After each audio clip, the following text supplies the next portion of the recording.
सुबह की gym class में ट्रैक पर रेंगते हुए जून जोर जोर से सांस ले रहा था। क्लासमेट्स का एक ग्रुप आसानी से आगे दौड़ रहा था और उस पर हंस रहा था। जल्दी चलो पुडिंग, साइडलाइन से एक लड़के ने चिल्लाकर कहा। कोच ने बेसब्री से जोर से सीटी बजाई। जून हॉल में तेजी से चला। उसके पैरों में दर्द हो रहा था, लेकिन उसने दर्द को नजरअंदाज कर दिया। क्लासरूम में घुसते हुए जैसे ही वो पीछे बैठा, उसके नीचे डेस्क चरमरा गई। उसके पीछे एक दबी हुई हंसी सुनाई दी। उसे लगा जैसे फर्नीचर भी उसका मजाक उड़ा रहा हो। वो तनाव में आ गया। एक आवाज फुसफुसाई और फिर उसकी पीठ पर पेन से हल्का सा प्रहार हुआ। जून धीरे से मुड़ा। अंबर, जो फर्स्ट ईयर की सबसे पॉपुलर लड़की थी, एक प्यारी सी मुस्कान के साथ उसके पीछे बैठी थी। वो आगे की ओर झुकी और एक मुड़ा हुआ नोट आगे बढ़ा दिया। क्लेयर की तरफ से। वो फुसफुसाई। जून की नजरें अंबर से होते हुए उस डेस्क तक गई जहां क्लेयर, उसकी बचपन की दोस्त, सावधानी से उसकी नजरें चुराते हुए बैठी थी। एक पल के लिए उसका दिल खुश हो गया। क्लेयर उससे बात करने की कोशिश कर रही थी। उन्हें सच में बात किए हुए बहुत समय हो गया था। जून ने उम्मीद और उलझन के साथ नोट ले लिया। अंबर ने आंख मारी और हौसला बढ़ाते हुए सिर हिलाया जैसे कह रही हो, जाओ इसे पढ़ो। साफ काली स्याही से लिखा हुआ था। क्लेयर की लिखावट में ये शब्द थे। लंच के समय साइंस बिल्डिंग के पीछे मुझसे मिलो। साथ ही एक स्माइली फेस भी था जिससे उसकी धड़कनें तेज हो गई। वो उससे मिलना चाहती थी। शायद उसे उनकी पुरानी दोस्ती याद आ गई थी और जो कुछ भी हुआ था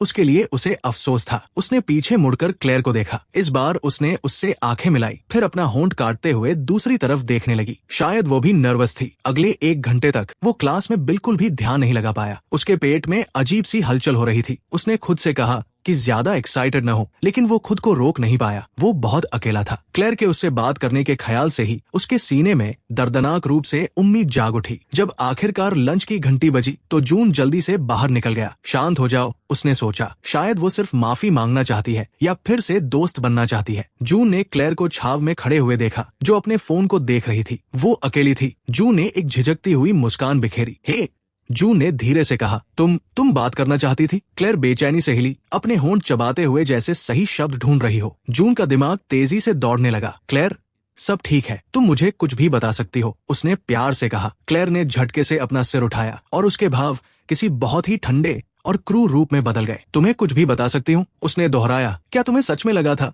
कि मैं तुम्हें यहाँ कुछ कॉन्फेस करने या किसी और बात के लिए बुलाऊंगी? जून सुन्न रह गया। उसकी उम्मीद की गर्माहट पल भर में कड़वी ठंड में बदल गई। तुमने गलत सोचा। मैंने तुम्हें यहाँ इसलिए बुलाया है क्योंकि मैं चाहती हूँ कि तुम रुक जाओ। मुझे घूरना बंद करो। किसी दयनीय पिल्ले की तरह मेरा पीछा करना बंद करो। अब हम दोस्त नहीं हैं।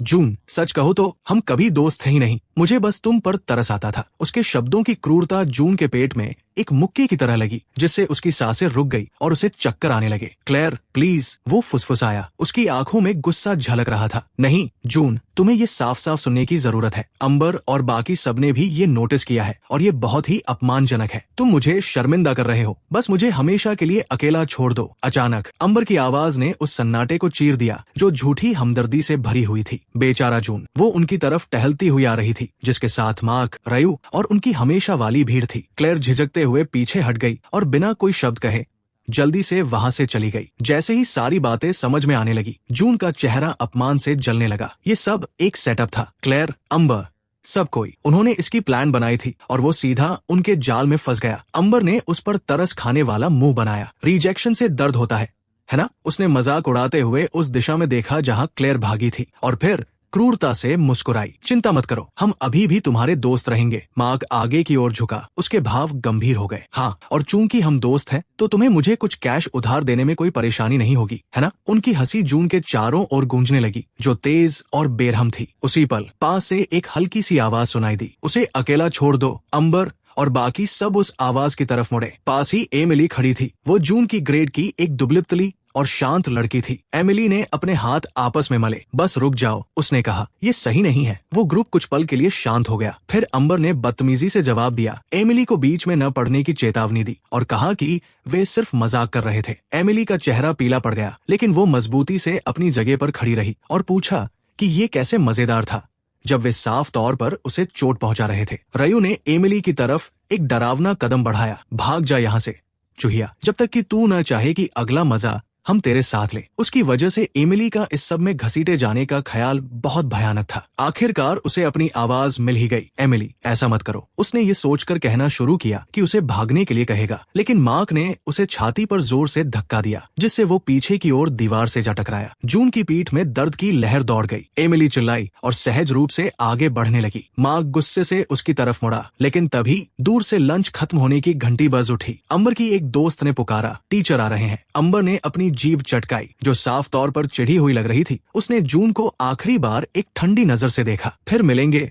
जून बॉय। मार्क ने जाते जाते जून को अपने पैर से धक्का दिया और एक कुटिल मुस्कान के साथ दौड़ता हुआ चला गया। कुछ ही पलों में वे सब वहां से जा चुके थे। शर्म और दिल टूटने के आंसू अब आजादी से बहने लगे थे, क्योंकि अब वहां देखने के लिए एमिली के अलावा और कोई नहीं था। एमिली सावधानी से उसके पास आई और उससे कुछ फीट की दूरी पर घुटनों के बल बैठ गई। उसकी गहरी आंखें हमदर्दी और उदासी से भरी हुई थी। उसने अपनी जेब में हाथ डाला और एक साफ टिश्यू निकाला और कांपते हुए हाथों से उसे उसकी ओर बढ़ा दिया। जून झिझका, फिर उसे ले लिया। उसने अपना चेहरा पोंछा, हालांकि आंसू लगातार बह रहे थे। उसने जून से फुसफुसाते हुए माफी मांगी, ये मानते हुए कि उसे पता था, लेकिन उसने उसे चेतावनी नहीं दी। अफसोस के कारण उसकी आवाज टूट रही थी। जून ने अपनी भीगी आंखों से उसे देखा। उसके लिए एमिली की अपनी आंखें भी आंसुओं से चमक रही थी। उसने अपना सिर हिलाया, ये तुम्हारी गलती नहीं है, मुझे ही समझदार होना चाहिए था। वो एक कड़वी टूटी हुई हंसी हंसा। ये सोचना बेवकूफी थी कि वह। उसकी आवाज भारी हो गई और आंसुओं की एक नई लहर आ गई। एमिली ने बस एक पल के लिए संकोच किया और फिर प्यार से अपना हाथ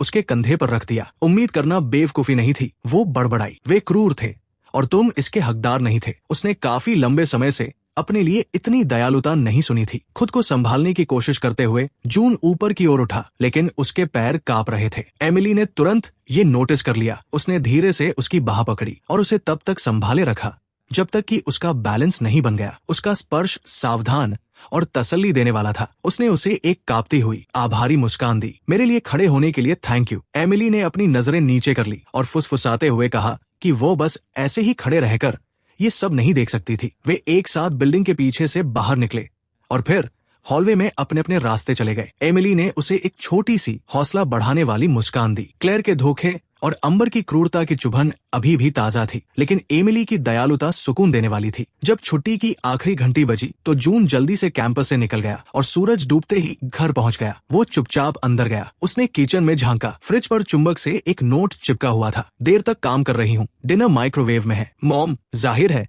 उसकी मॉम घर पर नहीं थी। इन दिनों वो शायद ही कभी सोने के समय से पहले घर आती थी। हमेशा ऑफिस के काम में डूबी रहती थी। जहाँ तक डैड की बात थी, वे उन्हें तब छोड़कर चले गए थे जब जून बहुत छोटा था। जून सीढ़ियों से ऊपर गया और देखा कि उसकी बहन सौ के बेडरूम का दरवाजा आधा खुला हुआ था। उसने उसे अंदर अपनी वैनिटी पर बैठे और बाल संवारते हुए देखा। तुम्हें क्या चाहिए? उसने अपनी आवाज में मौजूद चिढ़ को छिपाने की कोशिश किए बिना पूछा। एक पल के लिए उसने सौ को बताने के बारे में सोचा, लेकिन फिर उसे याद आया कि उसे उसकी परेशानियां सुनना बिल्कुल पसंद नहीं था। कुछ नहीं, उसने आखिरकार बड़बड़ाते हुए कहा। सौ ने उसे ऊपर से नीचे तक देखा। क्या तुम रो रहे थे या कुछ और? उसने अपनी बाहें मोड़ ली और झुंझलाहट में सांस छोड़ते हुए ऐसा व्यवहार किया जैसे उसे कोई असुविधा हो रही हो। कुछ नहीं हुआ, उसने पीछे हटते हुए साफ झूठ बोल दिया। सौ ने अपनी आंखें घुमाई। जो भी हो, बस मुझे शर्मिंदा न करने की कोशिश करना, ठीक है? मेरे पास निपटने के लिए पहले से ही बहुत कुछ है। इसके साथ ही वो वापस अपने शीशे की तरफ मुड़ गई और एक तरह से उसे वहां से जाने के लिए कह दिया, बिना कोई और शब्द कहे।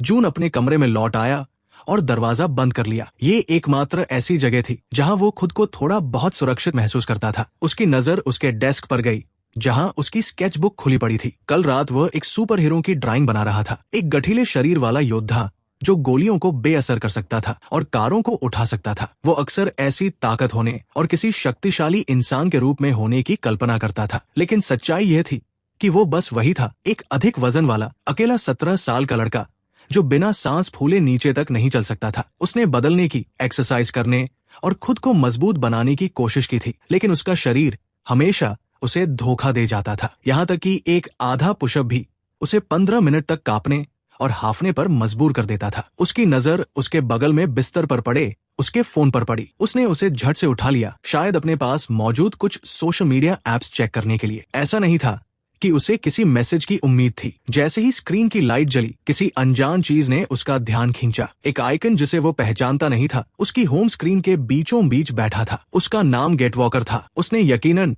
हाल ही में कोई नया ऐप डाउनलोड नहीं किया था। उसने जल्दी से इसे डिलीट कर दिया, लेकिन कुछ ही सेकंड बाद ये फिर से दिखाई देने लगा। जून की रीढ़ में एक सिहरन दौड़ गई। उसने इसे फिर से डिलीट किया, 1 बार, 2 बार, 3 बार। हर बार ये पहले से ज्यादा तेजी से वापस आ जाता। अब उत्सुक होकर जून ने आइकन पर टैप किया। स्क्रीन एक सेकंड के लिए काली हो गई, फिर काले बैकग्राउंड पर साधारण सफेद फॉन्ट में टेक्स्ट की एक लाइन उभर कर आई। क्या आप अपनी सच्ची क्षमता को अनलॉक करने के लिए तैयार हैं? जून ने अपनी पलकें झपकाई। क्या ये किसी तरह का अजीब ऐड था? सवाल के नीचे 2 बटन्स अगल बगल दिखाई देने लगे, यस और नो। उसने ऐप को बंद करने का तरीका खोजा। इसमें कोई सामान्य इंटरफेस नहीं था। उसने फोन को पूरी तरह से बंद करने की कोशिश की, लेकिन वो पावर डाउन नहीं हुआ। डिवाइस उसके हाथ में हल्का सा वाइब्रेट हुआ और स्क्रीन पर मौजूद शब्द एक बार ऐसे झपके जैसे बहुत ही जरूरी हो। क्या आप खुद का सबसे बेहतरीन रूप बनना चाहते हैं? ऐसा लग रहा था कि जब तक वो जवाब नहीं देगा, तब तक फोन उसे कुछ और नहीं करने देगा। वो बस एक पल के लिए और झिझका, फिर उसने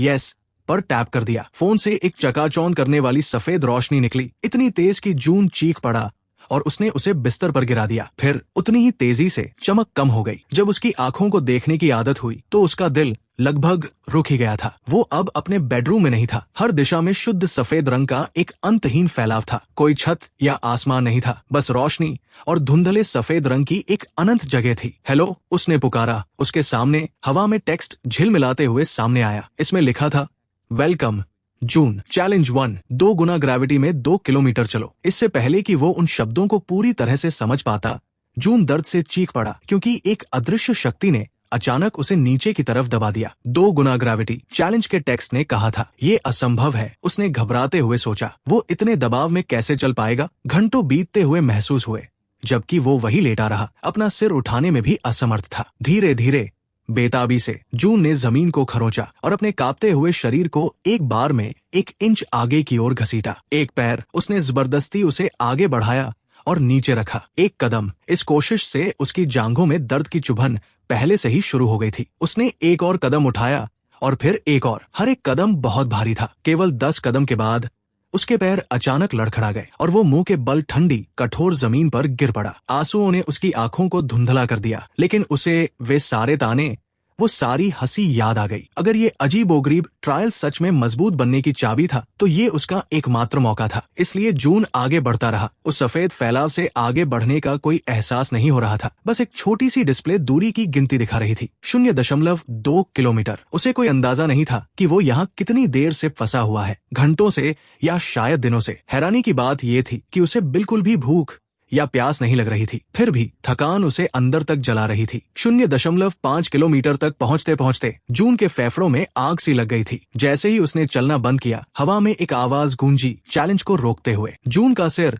झटके से ऊपर उठा। वहाँ कौन है? उसने पुकारा, लेकिन कोई जवाब नहीं मिला। शायद ये ऐप की एक ऑटोमेटेड आवाज थी। शायद वो जरूरत के हिसाब से आराम कर सकता था, लेकिन उसे डर था कि अगर उसने ज्यादा समय लिया तो कोई पेनल्टी न लग जाए। कुछ मिनटों के बाद उसने खुद को जबरदस्ती पैरों पर खड़ा किया। रिज्यूम, वो बड़बड़ाया। डिस्प्ले ने एक एक कदम का जवाब दिया। उसे एक धीमी लय मिल गई, कदम सांस कदम सांस, जिसने उसे एक बार में कुछ मीटर आगे बढ़ाया। उसने स्कूल के ट्रैक की कल्पना की, उन मजाक उड़ाने वाले चेहरों को याद किया। अगर वो रोज उस अपमान को सह सकता था, तो वो इस अकेले ट्रायल को भी पार कर सकता था। अब 1.0 किलोमीटर पर जून के मुंह से राहत की एक चीख निकल गई और वो गिर पड़ा। उसने अपनी आंखें बंद कर ली, बस सांस लेने की कोशिश कर रहा था। शायद ऐप ने किसी गलत इंसान को चुन लिया था। वो कमजोर था। वो एक ऐसा लड़का था जो हमेशा आखिर में आता था, आसानी से हार मान लेता था और कभी पलटकर जवाब नहीं देता था। नहीं, उसके अंदर की एक मजबूत आवाज ने विरोध किया। वो लड़का ऐसा हुआ करता था। वो बदलाव चाहता था, है ना? अगर उसे ऐसा करना पड़ा तो वो इंच इंच करके आगे बढ़ेगा। उसकी नजरों के सामने अंधेरा छाने लगा। वो बस इतना ही जानता था कि एक के बाद एक कदम आगे बढ़ाना है। 1.8 किलोमीटर पर जून दबी हुई आवाज में सिसक रहा था। बस थोड़ा सा और आगे वो खिसकता रहा, एक पैर के बाद दूसरे पैर को घसीटते हुए। आखिरकार एक आखिरी कदम के साथ डिस्प्ले बदल गया। 2 किलोमीटर। जीत की एक आवाज गूंज उठी। चैलेंज 1 पूरा हुआ। कंग्रेचुलेशंस, उस शांत आवाज ने ऐलान किया। कोई इनाम नहीं दिया गया, कोई स्पष्टीकरण नहीं था, लेकिन उसे अपने अंदर गर्व और राहत की एक बहुत बड़ी लहर महसूस हुई। एक पल बाद रोशनी ने उसे फिर से अपने अंदर समा लिया। जून अपने बेडरूम में झटके से जाग गया और कुछ पल के लिए सोचने लगा कि क्या वो सब कोई सपना था। उसका फोन वही उसके बगल में पड़ा था जहां वो गिरा था। ऐसा लग रहा था कि उसने उस अजीब जगह पर कई दिन बिता दिए हों। लेकिन अपनी अलार्म क्लॉक पर एक नजर डालते ही उसके दिल की धड़कन रुक सी गई। समय बिल्कुल भी आगे नहीं बढ़ा था। उसके फोन पर एक नोटिफिकेशन की आवाज आई जिससे वो चौंक गया। स्क्रीन पर वही ऐप था। वो एक बार चमका और फिर एक छोटा सा टेक्स्ट बबल सामने आया। स्टेटस चैलेंज 1 पूरा हुआ। जून ने स्क्रीन पर टैप किया लेकिन कुछ नहीं हुआ। उसने बैक बटन दबाया और इस बार उसने काम किया। ऐप तुरंत बंद हो गया। वो कांपते हुए पैरों पर खड़ा हुआ और उसे हैरानी हुई कि वे मजबूती से टिके रहे। असल में वो स्थिर महसूस कर रहा था। उसे अच्छा लग रहा था। वो अपने कमरे में कुछ कदम चला। उसके शरीर ने आसानी से उसका आदेश माना। वो हमेशा जो भारीपन महसूस करता था वो बहुत कम हो गया था। उसने थोड़ा सा उछलने की हिम्मत की। न केवल उसके दोनों पैर जमीन से ऊपर उठे बल्कि जब वो नीचे आया तो ये लगभग बहुत ही हल्का था। अपनी अलमारी के दरवाजे पर लगे शीशे के पास जाकर उसने देखा वो अभी भी वैसा ही दिख रहा था। गोलमटोल चेहरा, भारी भरकम शरीर, लेकिन कुछ थोड़ा सा अलग था। शायद उसके खड़े होने का तरीका। उसके दरवाजे पर एक हल्की सी दस्तक ने उसे उसकी सोच से बाहर निकाला। उसने जल्दी से दरवाजा थोड़ा सा खोला जिसमें से धुंधले हॉलवे में सौ खड़ी दिखाई दी। वो चिढ़ी हुई लग रही थी। उसकी भौहें तनी हुई थी। वो कैसी आवाज थी? उसने पूछा। क्या तुम गिर गए थे या कुछ और? जून ने अपना सिर हिलाया और जोर देकर कहा कि वो ठीक है। वो बस लड़खड़ा गया था। कोई गंभीर बात नहीं थी। जब उसे कुछ नहीं मिला तो उसने एक आह भरी। ठीक है,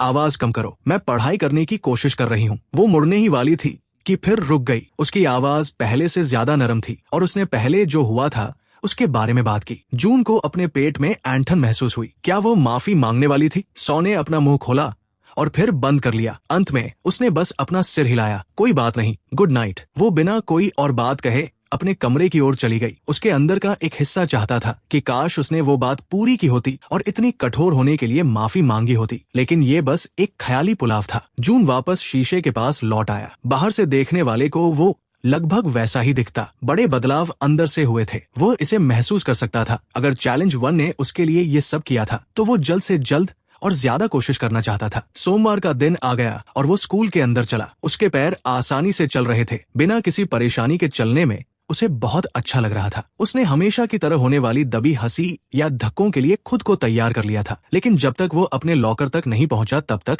ऐसा कुछ नहीं हुआ। तो क्या ये जून बॉय नहीं है? एक मजाक उड़ाने वाली आवाज ने उसका स्वागत किया। उसने इसे तुरंत पहचान लिया। मार्क, उसके साथ उसका गुंडा दोस्त रयू भी था। जून ने घूंट भरा, खुद को शांत रखने की कोशिश करते हुए। मार्क ने एक ठंडी मुस्कान दी। उसकी आंखें खाली थी। करीब आते हुए उसने शुक्रवार को घंटी बजने पर जून की किस्मत के बारे में बात की। जून ने जल्दी से उन्हें भरोसा दिलाया कि उसने किसी को कुछ नहीं बताया है, टीचर्स को भी नहीं, किसी को नहीं। रयू ने नाक सिकोड़ी। जाहिर है तुमने नहीं बताया। हमारी शिकायत करो और तुम्हारे लिए ये और भी बुरा होगा। जून को थोड़ी सी चिढ़ महसूस हुई। मैं समझ गया, वो बड़बड़ाया। मार्क ने एक भौं उठाई, जून की पहले से ज्यादा मजबूत आवाज को नोटिस करते हुए। वीकेंड पर तुम्हारे अंदर हिम्मत आ गई है। उसने जून के कंधे पर हल्का सा धक्का दिया। अपनी औकात मत भूलना। मार्क हंसा और रयू के साथ वहां से चला गया। लंच के समय जून को कोर्टयार्ड के किनारे एक शांत जगह मिल गई। अक्सर वो अकेले ही खाता था, लेकिन आज कोई उसके पास आया। एमिली अपना लंच बैग पकड़े हुए कुछ कदम की दूरी पर खड़ी थी और उसने जवाब में गर्मजोशी से मुस्कुराते हुए उसे बैठने की जगह देने के लिए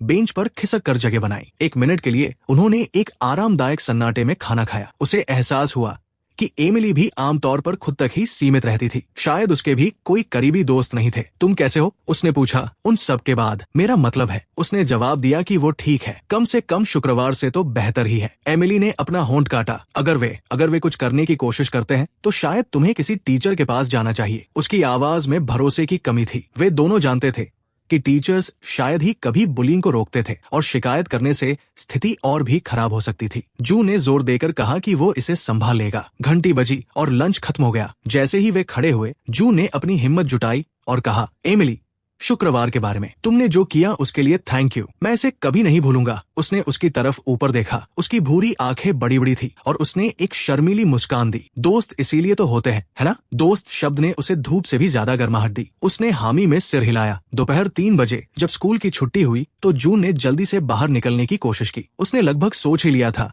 कि वो उनसे बच गया है। तभी एक मजबूत हाथ ने पीछे से उसके कॉलर को कसकर पकड़ लिया। कहीं जा रहे हो? रयू ने गुर्राते हुए जून को पीछे की तरफ खींचा। जून लड़खड़ाया और मार्क भी वही था। ज्यादातर स्टूडेंट्स इस जगह से जा चुके थे। वे जून को कैफेटेरिया के पास पड़े एक बड़े से डंपस्टर के पीछे खींच ले गए, जो लोगों की नजरों से दूर एक सुनसान जगह थी। रयू ने अपनी उंगलियां चटकाई। तुम्हारी छोटी सी गर्लफ्रेंड एक टीचर को यहाँ ले आई थी। हम लगभग पकड़े ही गए थे। जून का मुंह सूख गया। मैं कसम खाता हूँ कि मैंने उसे ऐसा करने के लिए नहीं कहा था। उसने कोशिश की, लेकिन माँ का मुक्का तेजी से बाहर निकला और जून के सिर से कुछ इंच की दूरी पर दीवार पर जा लगा। हम तुम्हें एक सबक सिखाने वाले हैं, मोटे, तुम्हें और उस दूसरों के मामलों में दखल देने वाली लड़की दोनों को। अगर उसने अपना चेहरा दिखाया तो जून की आंखें फटी की फटी रह गई। उसने गुस्से में उनसे एमिली को इस सब से दूर रखने के लिए कहा। उसका इससे कोई लेना देना नहीं है। तभी उसके पेट पर एक जोरदार मुक्का लगा, जिसने उसकी गुजारिश को बीच में ही काट दिया। जून दर्द से दोहरा हो गया और हांफने लगा। रयू आगे आया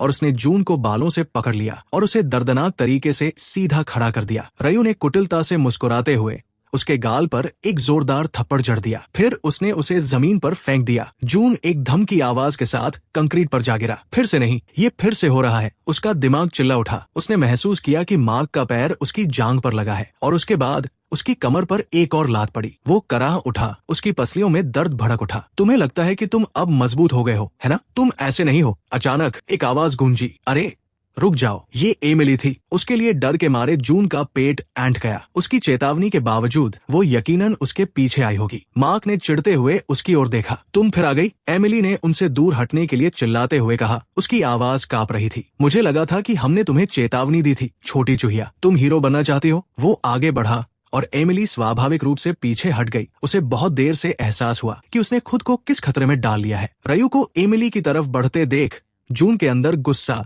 और घबराहट भड़क उठी। वो उन्हें उसे चोट नहीं पहुंचाने दे सकता था। अपने दर्द को नजरअंदाज करते हुए जून जबरदस्ती आधा उठ खड़ा हुआ। उसे अकेला छोड़ दो, वो चिल्लाया। माँ के हाथ ने जून की गर्दन को पीछे से जकड़ लिया और उसे वापस जमीन पर धकेल दिया। एमिली ने बेतहाशा चिल्लाते हुए कहा, मैं पुलिस को कॉल कर रही हूँ। वो अपने फोन को टटोलने लगी। इससे पहले कि वो कुछ कर पाती, रयू ने झपट्टा मारा और उससे फोन छीन लिया। उसने उसे एक तरफ उछाल दिया जहाँ वह एक डंपस्टर के नीचे जा गिरा। एमिली के मुंह से निराशा की एक हल्की सी चीख निकल गई। रयू ने उसकी कलाई को कसकर पकड़ लिया। शायद हमें तुम्हें भी एक ऐसा ही निशान देना चाहिए, है ना? क्योंकि तुम्हें दूसरों के मामले में दखल देना पसंद है। एमिली की आंखों में आंसू छलक आए। हालांकि उसने खुद को भीख मांगने से रोकने के लिए अपना होंठ काट लिया। जून ने संघर्ष किया। उसके डर पर एक भयानक गुस्सा हावी हो गया था। वे उसकी वजह से उसे चोट पहुंचाने वाले थे। उसने मार्क के पेट में जोर से अपनी कोहनी मारी। इस अचानक हुए हमले से मार्क कराह उठा। जोश से भरे हुए जून ने रयू पर एमिली को छोड़ने के लिए दहाड़ लगाई, जिससे रयू इतना चौंक गया कि उसने उसे छोड़ दिया। तू साले! रयू ने अपना बैलेंस वापस पाते हुए गाली दी और उसने जून पर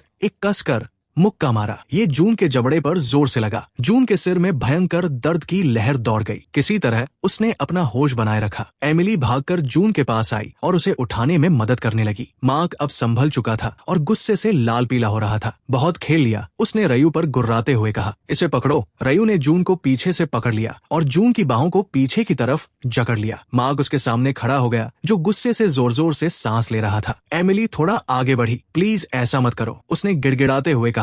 उसकी पलकों पर आंसू थे। तुम सच में उसे चोट पहुंचाओगे, यही तो हमारा इरादा है, मार्क ने पलटकर जवाब दिया। उसने अपना मुक्का पीछे खींचा। इस बार उसका निशाना जून का चेहरा था। अचानक ऐसा लगा जैसे समय धीमा हो गया हो, जैसे उसके दृढ़ निश्चय के जवाब में उसकी जेब गर्म हो गई। जून का फोन बहुत तेजी से वाइब्रेट होने लगा। मार्क और रयू दोनों ने जून की जीन्स से निकलने वाली एक हल्की सी चमक पर ध्यान दिया। जून को तुरंत समझ आ गया कि ये क्या था। एक बेताब सी हरकत में उसने अपना पैर झटका और किसी तरह फोन को अपनी जेब से बाहर निकालने में कामयाब हो गया। स्क्रीन पर एक प्रॉम्प्ट चमका, चैलेंज नंबर 2, क्या आप तैयार हैं? इसके लिए उसकी मंजूरी की जरूरत थी। यस, जून पूरी ताकत से चिल्लाया। जून के चारों ओर की दुनिया में सफेद रोशनी फूट पड़ी और पलक झपकते ही जून वहां से गायब हो गया। जैसे ही जून दोबारा प्रकट हुआ, वो एक ठंडी धातु की जमीन पर घुटनों के बल जोर से गिरा। ऐसा लग रहा था कि वो किसी बड़े इंडस्ट्रियल स्पेस में है।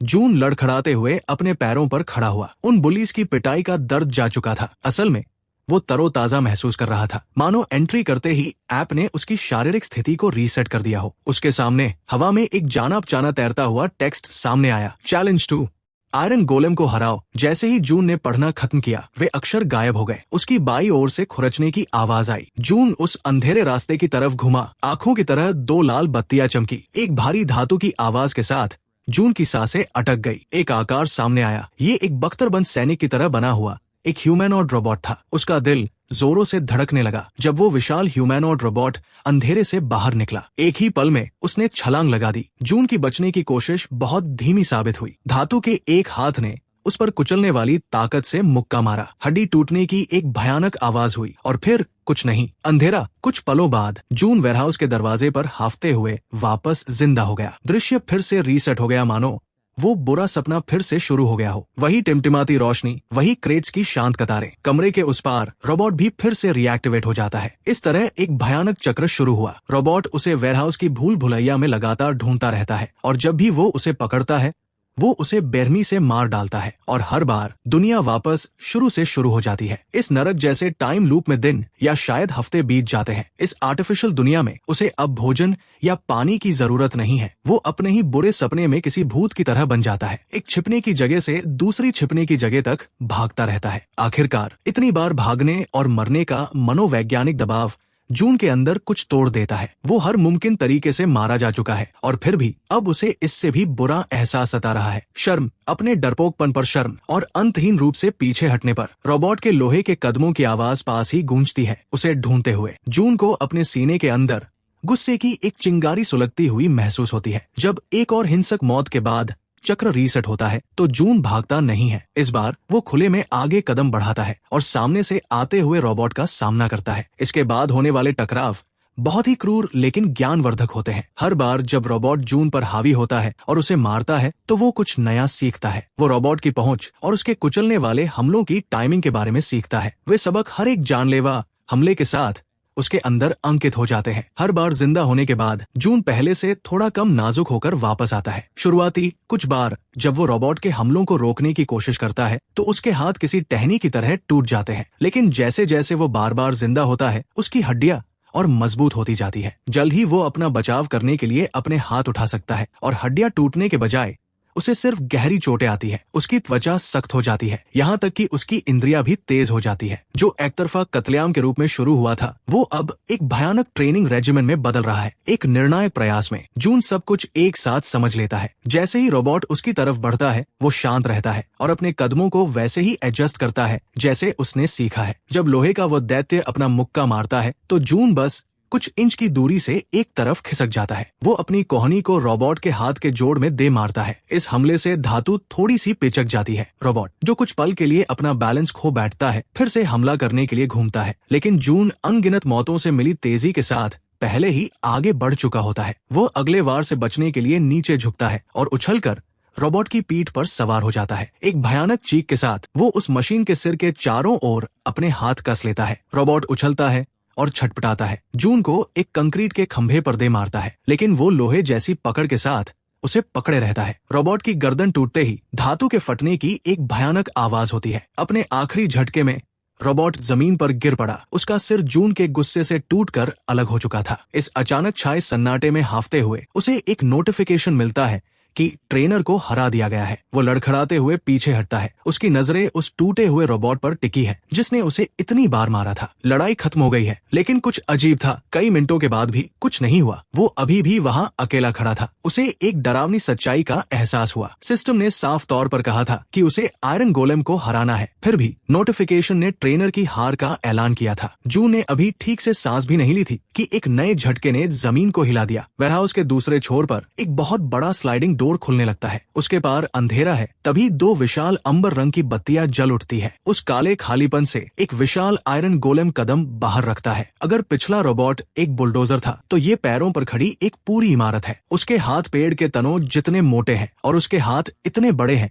कि वे एक कार को कुचल सकते हैं। लेकिन जून यहाँ तक हार मानने के लिए नहीं आया है। वो अपने पैर जमाता है और अपनी मजबूत मुट्ठियां उठाता है। ये आखिरी चैलेंज आ गया है और वो इसका डटकर सामना करेगा। आयरन गोलेम पहले हमला करता है। उसका एक विशाल हाथ पूरी ताकत से नीचे की तरफ आता है। जून खुद को एक तरफ उछाल देता है और कुचले जाने से बाल बाल बचता है। इसके बाद एक ऐसी लड़ाई शुरू होती है जो जून ने पहले कभी नहीं लड़ी थी। वो मलबे के बीच से गुजरता है और पागलों की तरह उसकी कोई कमजोरी ढूंढने की कोशिश करता करता है। जब भी उसे मौका मिलता है वो तेजी से जवाबी हमले करता है। उसके वार से आयरन गोलेम के कवच पर बस हल्के से निशान पड़ते हैं। हर मिनट आयरन गोलेम जून को थका रहा है। जब गोलेम किसी तरह जून को पकड़ने और दबाने में कामयाब हो जाता है तो उसे महसूस होता है कि उसकी पसलियां मुड़ रही है और टूटने की कगार पर है। फिर भी वो एक दर्दनाक चीख के साथ खुद को आजाद कर लेता है। वो कुछ पल के लिए बेहोश हो जाता है और फिर से लड़ने की भयंकर इच्छा के साथ होश में आता है। ऐसा लगता है जैसे उसका शरीर अब मरने से ही इनकार कर रहा हो। जून एक आखिरी कोशिश के लिए खुद को संभालता है। वो और आयरन गोलेम दोनों ही लड़ाई शुरू होने के समय की तुलना में धीमी गति से आगे बढ़ रहे हैं। गोलेम को काफी नुकसान पहुंचा है। जून खुद भी बुरी तरह घायल है, लेकिन वो अभी भी खड़ा हो सकता है। एक गहरे दृढ़ निश्चय को जगाते हुए वो अपने टूटे हुए शरीर को उस विशाल दुश्मन की ओर सीधे दौड़ने के लिए मजबूर करता है। आयरन गोलेम का विशाल हाथ उसके सिर के बस कुछ इंच ऊपर से गुजरता है और वो बाल बाल बच जाता है। जून गोलेम के पैरों तक पहुंच जाता है। एक भयानक दहाड़ के साथ वो अपने कंधे को एक हथौड़े की तरह उस राक्षस के पहले से ही घायल घुटने पर दे मारता है। इस टक्कर से आखिरकार वो हासिल हो जाता है जो सैकड़ों मुक्के नहीं कर पाए थे। एक कान फोड़ देने वाली आवाज के साथ आयरन गोलेम का पैर मुड़ जाता है। वो दैत्य अपना बैलेंस खो देता है।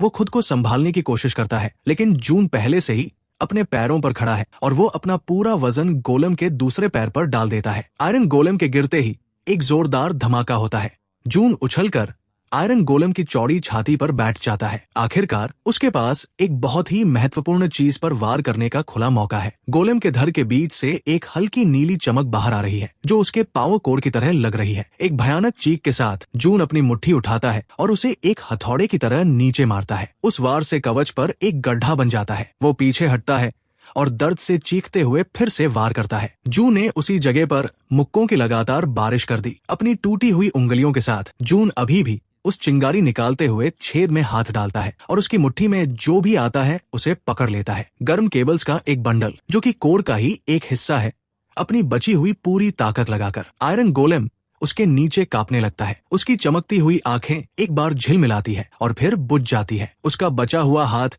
एक भारी आवाज के साथ बेजान होकर जमीन पर गिर जाता है। चैलेंज नंबर 2 पूरा हुआ। उसके चारों ओर वेयरहाउस का दृश्य सफेद रोशनी में घुलने लगा। Congratulations challenger. जैसे ही दुनिया धुंधली हुई वो शांत आवाज बोली। जब जून ने अपनी आंखें फिर से खोली तो वो वापस स्कूल के पीछे था। वो उसी पल में वापस आ गया था जब वो गया था, बिल्कुल वही जहां उन बुलीज ने उसे घेरा था। असल दुनिया में समय बिल्कुल भी आगे नहीं बढ़ा था। सारा नजारा जमा हुआ था। मार्क का मुक्का अभी भी जून के चेहरे की तरफ आ रहा था, लेकिन जून अब वो लड़का नहीं रहा था जो कुछ पलों पहले असहाय खड़ा था। उसने बचने की कोशिश भी नहीं की। मुक्का सीधे जून पर लगा, फिर भी उसे कुछ महसूस नहीं हुआ। इसके बजाय ये मार्क था जो दर्द के मारे अपना हाथ झटकते हुए तेजी से पीछे हट गया। जून ने देखा कि रयू ने उसे अभी भी कसकर पकड़ा हुआ था। उसने रयू का हाथ पकड़ लिया और उसे ऐसे उठाया मानो उसका कोई वजन ही न हो। बस एक हल्का सा दबाने पर उसने महसूस किया कि रयू की कलाई टूट गई है, जिससे रयू दर्द से चीखने लगा और अपने घुटनों पर गिर पड़ा। ये क्या है? मार्क हैरानी से चिल्लाया क्योंकि जून रयू की पकड़ से फिसल गया था। जून शांति से माँ का सामना करने के लिए मुड़ा। उसने जो कुछ भी सहा था उसके बाद इन दोनों बुली से निपटना किसी बच्चे के साथ खेलने जैसा लग रहा था। मार्क ने गुस्से में जून के चेहरे पर मुक्का मारा।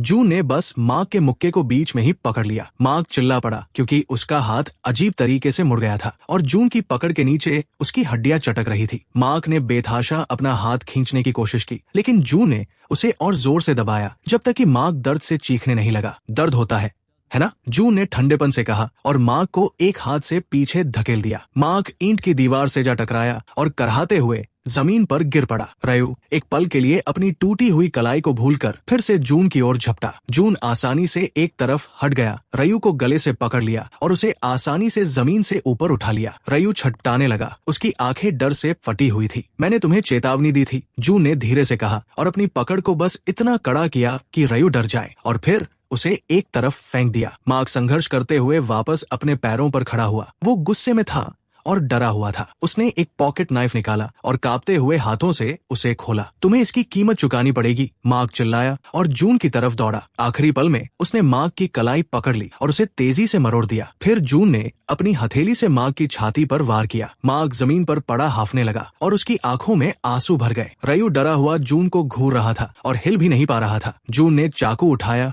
उसे बंद किया और उन दोनों बुलीज को घूर कर देखा। ध्यान से सुनो, अगर तुम में से कोई भी दोबारा मेरे या एमिली के पास आया तो मैं सिर्फ हड्डियां ही नहीं तोड़ूंगा। दोनों लड़कों ने जल्दी से सिर हिलाया। उनकी आंखों में डर साफ दिख रहा था। जून के पीछे आखिरकार एमिली ने हरकत की। उसकी आवाज कांप रही थी, लेकिन चिंता से भरी थी। सब ठीक है, उसने धीरे से उसे भरोसा दिलाया और हारे हुए बुली से मुंह फेर लिया। मार्क और रयू ने उस पल का फायदा उठाकर लड़खड़ाते हुए अपने पैरों पर खड़े होने की कोशिश की। एमिली का चेहरा आंसुओं से भीगा हुआ था, लेकिन उसकी आंखों में एक चमकती हुई राहत थी। मुझे यकीन नहीं हो रहा। तुमने कैसे? क्या तुम सच में ठीक हो? जू ने किसी तरह एक हल्की सी मुस्कान दी। मैं ठीक हूँ एमिली। सच में? उसे एहसास हुआ कि वो पहले से कहीं ज्यादा सीधा खड़ा था। उसके कंधे तने हुए थे। एमिली को उसकी आंखों से आंखें मिलाने के लिए अपना सिर थोड़ा ऊपर उठाना पड़ा। ऐसा लग रहा था कि एमिली ने अभी जो कुछ भी देखा था उसके बारे में वह दर्जनों सवाल पूछना चाहती थी, लेकिन उसने अपना होंठ काट लिया, क्योंकि वो पक्के तौर पर नहीं जानती थी कि उसे पूछताछ करनी चाहिए या नहीं। स्कूल में अगले कुछ दिन जून के लिए एक अजीब सी धुंध में गुजर गए। कैफेटेरिया के डंपस्टर के पीछे जो हुआ उसकी अफवाहें तेजी से फैल गई। कैसे मार्क और रयू रहस्यमय तरीके से पिट गए थे। कुछ लोगों ने कहा कि किसी अनजान अपरक्लासमैन ने उन्हें पीटा है। दूसरों ने फुसफुसाते हुए कहा कि ये वही मोटा लड़का था जिसने अजीब तरीके से उन्हें हरा दिया था। बहुत कम लोगों ने दूसरी बात पर विश्वास किया और जून ने खुद को सबसे दूर ही रखा। बुधवार की शाम को जून ने जानबूझकर अपने सारे बचे हुए काम पूरे कर लिए। उसने अपनी मॉम और सौ को बताया कि वो एक हफ्ते के लिए बाहर रहेगा और उनसे कॉल न करने के लिए कहा, क्योंकि उसे पूरी तरह से पता था कि वो क्या करने जा रहा है। जब उसने उस रहस्यमय ऐप को खोला तो वो धीरे से चमका। चैलेंज नंबर 3 अनलॉक हो गया है। बिना किसी हिचकिचाहट के जून ने चैलेंज 3 पर एक्सेप्ट दबाया, जिससे उसका कमरा एक शानदार सफेद रोशनी में डूब गया। जब उसने अपनी आंखें खोली तो वो एक और नई दुनिया में खड़ा था। ये जगह उस खालीपन या वेयरहाउस जैसी बिल्कुल नहीं थी। उसने खुद को चिलचिलाती धूप के नीचे एक विशाल खुले परिदृश्य में पाया। नोटिफिकेशन सामने आता है। चैलेंज 3 गुना ग्रेविटी और अत्यधिक गर्मी की स्थिति में 1,00,000 पुशअप्स और 10,000 किलोमीटर की दौड़ पूरी करो। उसका पुराना रूप डर गया होता और तुरंत पीछे हट गया होता, लेकिन अब नहीं। उसने याद किया कि पहले 2 चैलेंजेस कितने असंभव लग रहे थे, फिर भी उसने उन पर जीत हासिल की थी। उसे कोई डर नहीं लग रहा था, सिर्फ एक दृढ़ निश्चय था। अचानक तुरंत ही एक भारी वजन उसके ऊपर आ गिरा। 3 गुना ग्रेविटी एक्टिवेट हो गई थी। जून लड़खड़ाया, लेकिन सीधा खड़ा रहने में कामयाब रहा। जून ने एक गहरी सांस ली और तुरंत उसे इसका पछतावा हुआ, क्योंकि गर्म हवा ने उसके गले को झुलसा दिया था। ठीक है, वो खुद से बड़बड़ाया। 1 पुशअप, 2, 3, 10 पर उसके हाथ कांपने लगे। 15 पर वे जलने लगे। उसने गिरने से पहले खुद को जबरदस्ती 20 तक पहुंचाया। अभी 99,800 और करने हैं। वो एक रूखी हंसी के साथ हाफने लगा। थोड़ी देर आराम करने के बाद उसने फिर से कोशिश की। उसके हाथ मजबूत थे, लेकिन दुगनी ग्रेविटी के खिलाफ अपने भारी शरीर को धक्का देना जल्द ही यातना का एक नया रूप बन गया। वो दर्द के हावी होने से पहले किसी तरह 30 पुशअप्स कर पाया। 15वें दिन तक उसे मति भ्रम होने लगा था। अंबर की हंसी गूंज रही थी। हार मान लो मोटे। 60वें दिन वो बीच दौर में गिर पड़ा। उसकी नजरों के सामने अंधेरा छा रहा था। एमिली की एक परछाई सामने आई जो पानी की बोतल दे रही थी। तुम जितना सोचते हो उससे कहीं ज्यादा मजबूत हो, उसने फुसफुसाते हुए कहा। उसने उस भ्रम को पी लिया और भी तेजी से दौड़ने लगा। जून जानता था कि इसमें बहुत समय लगेगा। समय के साथ वो इसके अनुकूल हो गया। उसकी मांसपेशियां मजबूत हो गई और उसने हजारों पुशअप्स और सिटअप्स किए और सैकड़ों किलोमीटर की दौड़ पूरी कर ली थी। उसका शरीर तेजी से बदल गया। उसका फैट कम हो गया और लीन मसल बन गई। बीच में कभी कभी जून अपनी शारीरिक सीमाओं तक पहुंच जाता था, जिससे उसे पूरी तरह से ठीक होने के लिए 1 हफ्ते तक आराम करना पड़ता था। एक बार तरोताजा होने के बाद उसने एक नए दृढ़ निश्चय के साथ अपनी एक्सरसाइजेस शुरू की। आखिरकार ऐसा लगने लगा जैसे सालों बीत गए हों। अब बस दौड़ना बाकी था। अभी भी सैकड़ों किलोमीटर आगे थे। दृढ़ निश्चय के साथ उसने हार नहीं मानी। जैसे ही वो फिनिश लाइन के करीब पहुंचा, उसने आखिरी दौड़ के लिए अपनी सारी ताकत जुटा ली। उस अनदेखी फिनिश लाइन को पार करते ही जीत की एक घंटी जोर से गूंज उठी। जून रुक गया, हाफते हुए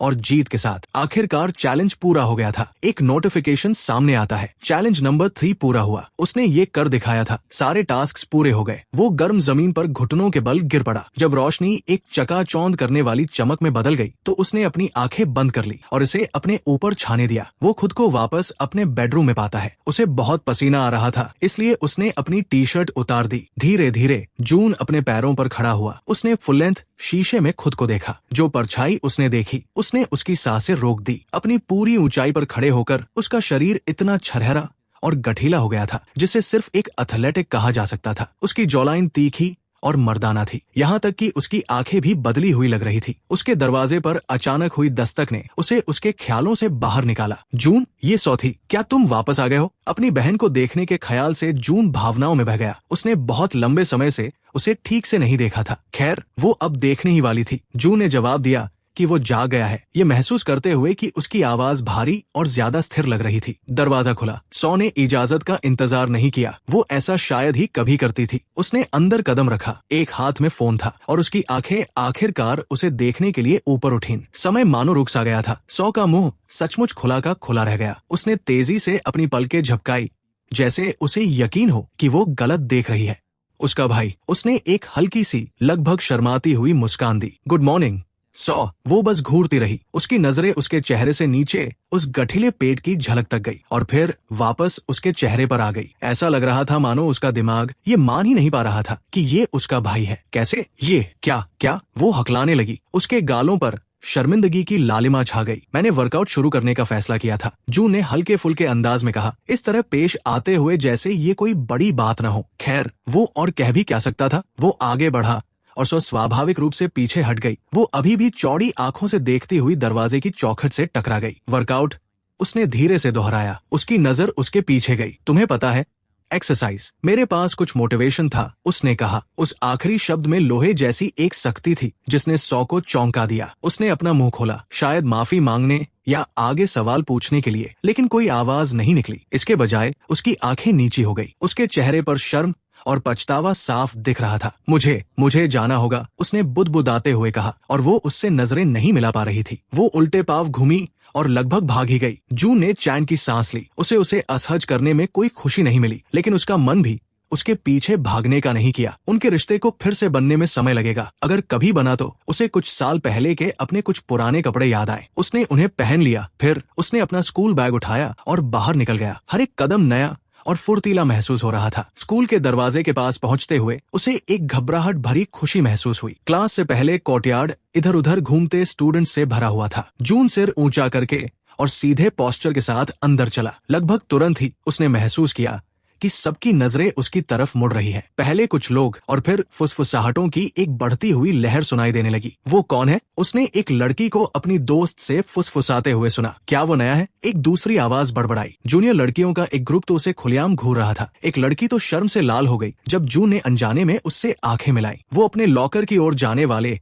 मुख्य रास्ते पर मुड़ गया। बास्केटबॉल टीम के दो लड़के लॉकर्स पर टिके हुए थे और जैसे ही जून पास आया वे अनजाने में ही एक तरफ हट गए। जैसे ही उसने अपना लॉकर बंद किया वो पीछे से आए किसी शख्स से लगभग टकरा ही गया। एक हल्की सी सांस की आवाज के साथ वो पलटा और उसने खुद को एमिली के आमने सामने पाया। उसने उलझन में उसकी तरफ देखा। एक्सक्यूज मी, मुझे माफ करना, मैं ढूंढ रही थी, उसने शुरू किया, क्योंकि शुरुआत में वो उसे पहचान नहीं पाई थी। फिर उसकी आंखें फटी की फटी रह गई। जून, वो फुसफुसाई। जिस तरह से उसने उसका नाम लिया उससे उसका दिल पिघल गया। सब में से उसे उसके रिएक्शन की सबसे ज्यादा परवाह थी। उसे अचानक शर्म आ गई और वो अपनी गर्दन के पीछे रगड़ने लगा। हे एमिली। एमिली अचानक आगे बढ़ी और उसे कसकर गले लगा लिया। मैं बहुत परेशान थी, तुम स्कूल नहीं आए और कई दिनों तक टेक्स्ट का जवाब ही नहीं दिया, उसने कहा। जून ने पलकें झपकाई, फिर जवाब में अपनी बाहों को उसके चारों ओर लपेट लिया। आई एम सॉरी, वो बड़बड़ाया। एमिली थोड़ा पीछे हटी और अब वो शर्म से बुरी तरह लाल हो रही थी, क्योंकि उसे एहसास हुआ कि वो स्कूल के बीचों बीच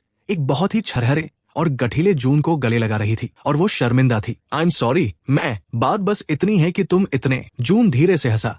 मुझे पता है कि ये बहुत ज्यादा है, मैं सब कुछ समझा दूंगा, मेरा वादा है। एमिली ने सिर हिलाया। उसने उसकी तरफ देखकर मुस्कुराया और उसे फिर से वो गर्मजोशी महसूस हुई। वो एमिली से उसकी क्लासरूम पर लंच के समय मिलने के वादे के साथ विदा हुआ। जैसे ही वो अंदर गया कमरा शांत हो गया। उसकी टीचर जो बीच वाक्य में थी वो भूल गई कि वे क्या कह रही थी। कुछ छात्रों के मुंह से जोर की आवाज निकली, जून। टीचर ने आखिरकार ऐसे पूछा मानो वे अपने रोस्टर में कोई नया छात्र देख रही हूँ। हाँ मिसेस पार्ड, मुझे देर हो गई, इसके लिए माफी चाहता हूँ। उसकी आवाज ने कुछ और लोगों का ध्यान खींचा। हे भगवान, तुम दिख रहे हो, उसने शुरू किया, फिर खुद को संभाला और अपना गला साफ किया। पूरी सुबह जून को लगातार घूरती हुई नजरों और फुसफुसाहटों का सामना करना पड़ा। उसने विनम्रता से जवाब दिया, लेकिन उन्हें बढ़ावा नहीं दिया। हालांकि जिस बात ने उसे खुशी दी वो कम से कम एक इंसान को इस सारी अटेंशन पर जलते हुए देखना था। अम्बर, उसने पहली बार उसे क्लासेस के बीच हॉलवे में देखा, जो लॉकर्स के पास अपने ग्रुप के साथ खड़ी थी। जब अम्बर ने उसे कॉरिडोर में आते हुए देखा तो उसकी आंखें फटी की फटी रह गई। शुरुआत में ऐसा लगा कि वो उसे पहचान नहीं पाई। उसकी नजरें किसी भी लड़की की तरह एक हॉट लड़के को ताड़ने जैसी थी। जब उसने उसे एक शांत और समझदार मुस्कान दी तभी उसे एहसास हुआ। जून, अम्बर की चीख निकल गई, जिससे उसकी सहेलियां हैरानी से उसकी तरफ देखने लगी। वो रुका और अपना सिर झुकाया। अम्बर का चेहरा शर्म से लाल हो गया। वो हैरान थी। उसने जिस लड़के का मजाक उड़ाया था उसे इस हैंडसम लड़के के साथ मिलाने की कोशिश में वो उलझ गई थी। तुम दिख रहे हो, वो हकलाने लगी और फिर एक सीखी हुई फ्लर्टी मुस्कान बिखेरी। तुम बहुत अच्छे लग रहे हो। उसकी चमचियों ने एक दूसरे की तरफ देखा। उनमें से एक, मरिस ने बीच में कहा, हाँ मतलब सच में बहुत अच्छे। जून को उनकी इस साफ दिखने वाली चापलूसी पर घिन आई, लेकिन उसने एक विनम्र दिखावा बनाए रखा। थैंक्स। वो आगे बढ़ने ही वाला था, लेकिन अम्बर ने हाथ बढ़ाकर धीरे से उसकी बाह को छू लिया। हे, मैं बस लड़कियों को इस शुक्रवार रात अपने घर पर होने वाली पार्टी के बारे में बता रही थी। तुम्हें जरूर आना चाहिए, बहुत मजा आएगा। उसकी आवाज कुछ ज्यादा ही मीठी थी। खुद को हंसने से रोकने के लिए जून को अपनी पूरी इच्छा शक्ति लगानी पड़ी। यही तो बात है, उसने सोचा। वो पॉपुलर लड़की अब मुझे चाहती है। उसने अपनी बाह पर रखे उसके हाथ को तब तक देखा जब तक कि उसने उसे हटा नहीं लिया और फिर सीधे उसकी आंखों में देखा। शुक्रवार को पार्टी? तुम्हें पता है कि ये सब मुझे पसंद नहीं है, उसने ठंडेपन से कहा। अम्बर ने पलकें झपकाई। इस रिजेक्शन से वो हैरान थी। सबसे पॉपुलर लड़की होने के नाते उसे लड़कों के इस मौके के लिए तरसने की आदत थी। उसने एक छोटी सी घबराई हुई हंसी हंसी, ये मानकर कि शायद वो मजाक कर रहा है। उसने अपनी आवाज धीमी करते हुए थोड़ा और पास कदम बढ़ाया। मुझे पता है कि हम पहले ज्यादा साथ नहीं रहे, लेकिन मैं सच में तुम्हें बेहतर तरीके से जानना चाहूंगी। जून, कुछ महीने पहले ये एक सपने जैसा होता, अब इससे उसे थोड़ी घिन आ रही थी। उसने धीरे से कहा, ताकि केवल वो और उसकी सबसे करीबी सहेली ही सुन सके। मुझे बेहतर तरीके से जानना। अम्बर, हम दोनों जानते हैं कि तुमने कभी इस बात की परवाह नहीं की कि मैं असल में कौन हूँ। उसकी मुस्कान फीकी पड़ गई। ये सच नहीं है। उसने उसे अपनी बात पूरी नहीं करने दी और अपनी आवाज ऊंची कर ली। सच तो ये है अम्बर कि मुझे क्रूर और छिछोरे लोगों के साथ घूमने में कोई दिलचस्पी नहीं है। उनके आसपास सन्नाटा छा गया क्योंकि पास के स्टूडेंट्स को इस तनाव का एहसास हो गया था। अम्बर को ऐसा लगा जैसे उसने उसे थप्पड़ मार दिया हो। वो अभी रुका नहीं था। हफ्तों के दबे हुए दर्द ने उसके शब्दों को दिशा दी। तुम अब मेरी परवाह सिर्फ इसलिए करती हो क्योंकि मैं कैसा दिखता हूँ, लेकिन अंदर से मैं अभी भी जून हूँ। वो पीछे हट गया। तुम्हारा बदसूरत दिल मुझे तुम्हारी इस झूठी दयालुता से भी ज्यादा बुरा लगता है। अपना इनविटेशन अपने पास रखो। मैं तुम्हारे आसपास भटकना भी पसंद नहीं करूंगा। इकट्ठी हुई भीड़ में से किसी के मुंह से ओ की आवाज निकली। अम्बर की सहेलियां उसे घूर रही थी क्योंकि उन्होंने अपनी क्वीन बी को डंक खाते हुए देख लिया था। खुद अम्बर पूरी तरह से शर्मसार दिख रही थी और उसका मुंह बिना कोई शब्द कहे खुल और बंद हो रहा था। जून पलटा और बिना उसे दोबारा देखे वहां से चला गया। बाद में जब उसने कोर्टयार्ड पार किया तो उसकी नजर ओक के पेड़ के नीचे एक जानी पहचानी बेंच पर पड़ी। क्लेयर वहां अकेली बैठी थी और घबराहट में अपने फोन के साथ खेल रही थी। क्लेयर ने जून को तुरंत देख लिया, मानो वो उसी का इंतजार कर रही थी। वो जल्दी से सीधी होकर बैठ गई और कुछ बोलने के लिए अपना मुंह खोला, लेकिन जून ने उसकी तरफ देखा तक नहीं। वो चलता रहा। रुको जून, क्लेयर ने आवाज दी। उसकी आवाज में बेचैनी थी। उसने उसकी आस्तीन पकड़ ली, बेताबी से उसे रोकने की कोशिश करते हुए। जून ने झटके से अपनी बाह छुड़ा ली और मुड़कर उसे ऐसी ठंडी नजरों से देखा कि वो पीछे हट गई। मुझे मत छुओ, हम दोस्त नहीं हैं। तुमने साफ कर दिया था कि तुम मुझसे कोई मतलब नहीं रखना चाहती जब मैं तुम्हारी परफेक्ट छवि में फिट नहीं बैठता था। क्लेयर की आंखें फटी की फटी रह गई। उसके चेहरे पर दर्द और हैरानी साफ दिख रही थी। उसने कुछ कहने की कोशिश की, लेकिन जून ने उसकी बात को बीच में ही काट दिया। रहने दो क्लेयर, जाकर मुझे न पहचानने का नाटक करो। तुम इसी में सबसे अच्छी हो। क्लेयर की आंखें फटी की फटी रह गई। उसके चेहरे पर दर्द और हैरानी साफ दिख रही थी। प्लीज जून, वो फुसफुसाई। मेरे पास कोई रास्ता नहीं था। अम्बर और बाकी सब, उन्होंने मुझ पर दबाव डाला। उन्होंने कहा कि अगर मैंने उनका साथ नहीं दिया तो वे मुझे बर्बाद कर देंगे। जून ने वापस देखा। उसकी आवाज ठंडी और बेरहम थी। तुम्हारे पास हमेशा एक रास्ता था। तुमने मेरे ऊपर अपनी पॉपुलैरिटी को चुना। क्लेयर ने अपना सिर हिलाया और उसके गालों पर आंसू बहने लगे। मुझे पता है कि ये गलत था। मैं तुम्हें कभी चोट नहीं पहुंचाना चाहती थी। मैं डर गई थी और अब तुम फिर से डर गई हो। जून ने तीखेपन से कहा, डर गई हो कि वे तुम्हें भी वैसे ही निकाल फेंकेंगे जैसे तुमने मुझे फेंका था। खैर, जब सब कुछ खत्म हो जाता है तो मैं अब तुम्हारा बैकअप प्लान बनकर नहीं रहूंगा। वो दृढ़ निश्चय के साथ मुड़ा और बिना दोबारा देखे वहां से चला गया। क्लेयर वही खड़ी रही और खामोशी से आंसू बहाती रही। लंच के समय वो ओक के पेड़ के नीचे एमिली से मिला। वे घास पर एक साथ बैठ गए जहां कोई उनकी बात न सुन सके। उसने उसे कहानी का एक अलग रूप बताया। एमिली ने सुना। उसकी आंखें तारीफ और परवाह से चमक रही थी। मुझे तुम पर बहुत गर्व है जून, उसने सच्चे मन से कहा, लेकिन इन सबसे पहले भी तुम हमेशा गर्व करने लायक थे। तुम ये जानते हो, है ना? उसने धीरे से उसका हाथ पकड़ लिया। वो उसके हाथों में बहुत छोटा और मुलायम लग रहा था। जब मुझे जरूरत थी तब तुम वहां थी। मेरे लिए यही सब कुछ है। एमिली ने उनकी उलझी हुई उंगलियों को देखा और फिर वापस उसकी आंखों में देखने लगी। इतने करीब झुकते हुए उसे एहसास हुआ कि उसके होंठ थोड़े खुले हुए थे। इससे पहले कि वो ज्यादा सोच पाता, जून आगे झुका और उसने उसके माथे पर एक प्यार भरा चुंबन दिया, क्योंकि वो अभी होठों पर चूमने के लिए ज्यादा आश्वस्त नहीं था। ये एक प्यार भरा इशारा था जिसने उसे अपनी आंखें बंद करने और सुकून से मुस्कुराने पर मजबूर कर दिया। दिन के अंत तक जब वो सिर ऊंचा किए एमिली के साथ स्कूल से बाहर निकला तो उसने सोचा कि उसकी पुरानी जिंदगी का अध्याय सच में बंद हो चुका है। लेकिन जिंदगी की कुछ और ही योजनाएं थी। जैसे ही वो और एमिली एक प्यार भरे गले लगने के बाद अलग हुए, जून को अपनी जेब में एक जाने पहचानी और अजीब सी वाइब्रेशन के साथ अपने फोन के बजने का एहसास हुआ। इसे बाहर निकालते हुए उसने स्क्रीन पर चमकते हुए आइकन को देखा। एक नया मैसेज उसका इंतजार कर रहा था। स्टेज 2 एडवेंचर मोड अनलॉक हो गया है। स्क्रीन अब सफेद नहीं बल्कि एक डरावनी लाल रोशनी के साथ धड़क रही थी। एक वार्निंग सामने आई, क्या आप आगे बढ़ना चाहते हैं? उस पल